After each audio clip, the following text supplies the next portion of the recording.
It's month 3 of running my nature-based mail club. I wanted to answer 2 questions. Question number 1 was, am I still going to get subscribers if I'm not really active on social media? I didn't want to constantly be making reels for TikTok and Instagram or carousels either. Question number 2 is it better to keep the contents of the mail club as a surprise? Does it make a difference to my readers? And can I still actually get the club out there even if I'm not letting people know what's in the envelope? And a third question that I have is, how can I maintain a mail club but also still be this multi-passionate person who has all these different activities? How do I balance it all, and how do I avoid burnout? I'm Heather Nelson, and I'm a multimedia artist. I primarily work in soft pastel, but I love to work in marker and ink, and I'm also learning gouache as well, and sometimes watercolor. I'm getting into nature journaling more and more as I just love it, especially when the weather's nice and the birds are singing. One of the driving reasons behind not creating all of these different reels and carousels for social media was because I wanted to keep the mail club a surprise. I didn't know how I was going to create all these reels if I didn't show anything. So I didn't really have that many months from the club before to actually use for that. So that was one of the reasons I just decided, you know what, I'm going to stay off of social media. The other reason I decided I wanted to stay off social media was simply because I wanted to play with other art. I really wanted to get more into my nature journaling, which meant I wanted to be out in nature and I wanted to be having fun painting and sketching, just doing nature-y kind of things. If you want to learn more about my specific mail club, you can always check out my website, mysticmaples.com, mail club. The reality was, though, that when I stopped making the social media reels and carousels, when I wasn't as active on there anymore, I didn't get more subscribers. It pretty much plateaued, whereas as soon as I started posting again, because I had the content made, I had everything printed up, that's when my subscribers started going up again. So the answer to that question is yes, I definitely need to be making Instagram and TikTok reels and carousels if I want to continue growing the club at a rate that's like reasonable, because I grew from like 35 to 47 in the last month, which I thought was a good growth rate. I'm happy with that, but I did have to do some social media to make that happen, and I feel like if I had done even more, it would have grown even further. If you're finding this helpful, please like it and subscribe to my channel. It means a lot to me.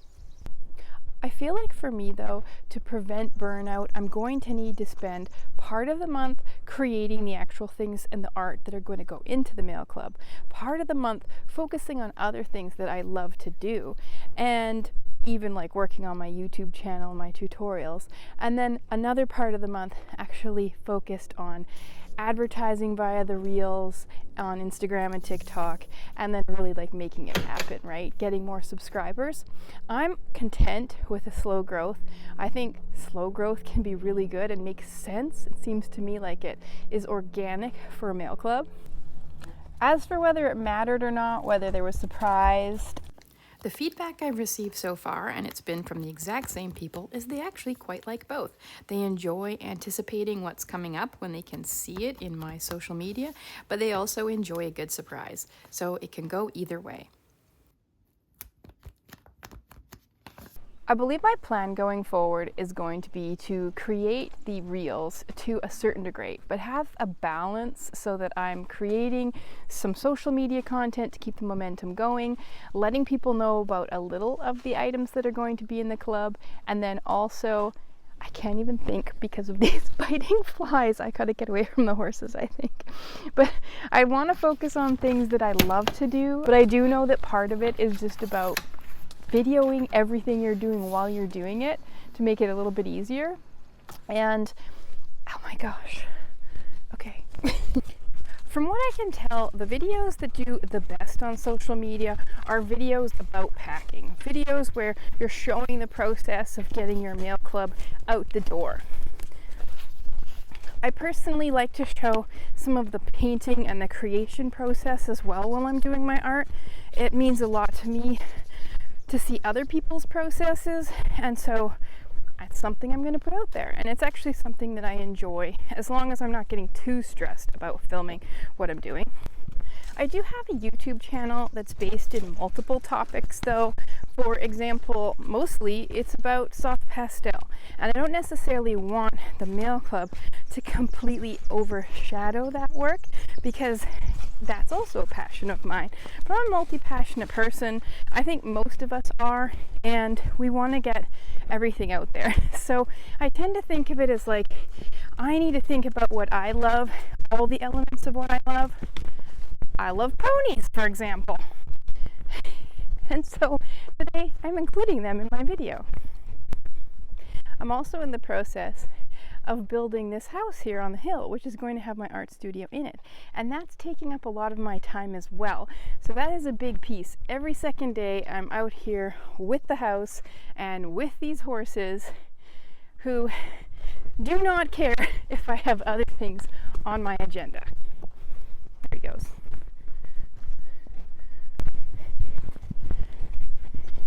My art is a really big part of who I am, but so are these horses, so is my cat, so is the house that I am building.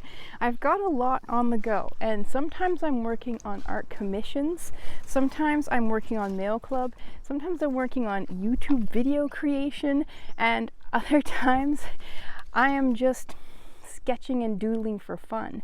These are all things that I don't want to lose while I'm busy building my art business.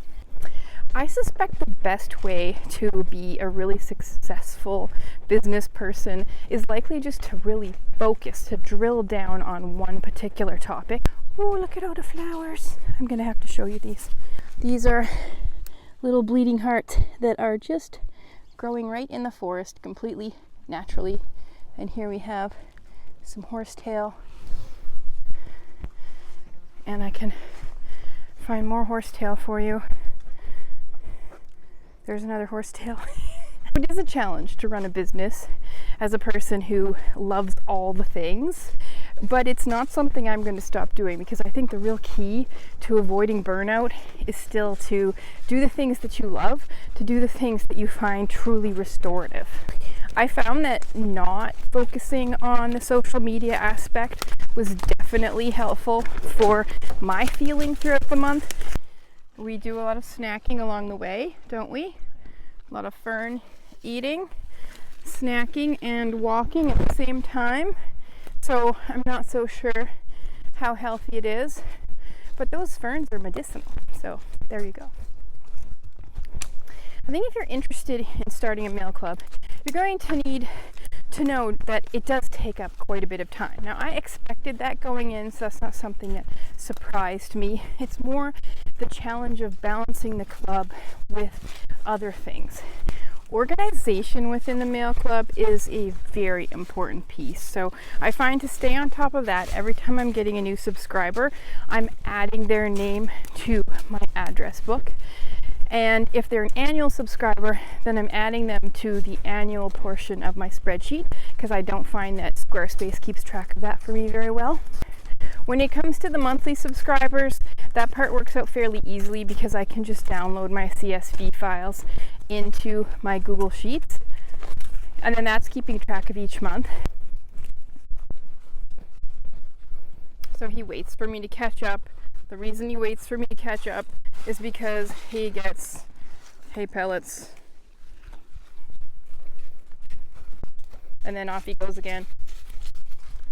And with extra at certain points in the forest, I keep her on the line. That's just so he can't sort of take her off into the wilderness because the two of them together are a complete herd, so they really could go without me if they wanted to. And then closer to the house, I'll take her at liberty, and that way she can be free too and trot around.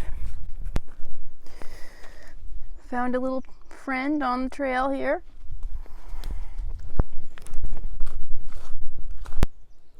Thank you so much for watching this video. Let me know if there's anything you found particularly helpful or anything you'd like me to concentrate on for the next video.